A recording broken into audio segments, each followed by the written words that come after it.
Hvornår har du sidst ladet dit indre barn sætte tempoet og bestemme, hvad I skulle lave? Hvornår har du sidst danset med hende? Hvornår har du sidst tegnet med hende? Hvornår har du sidst gået på opdagelse ude i naturen og bare nyt at være i nuet, som jo det børn kan? Hun er stadigvæk inde i dig, også selvom at du sikkert er voksen nu. Så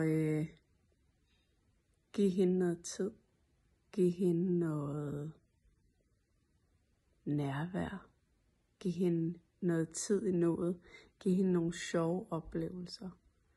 Og så skal du se løjer. Så skal du se, hvordan din livsglæde vokser, og hvordan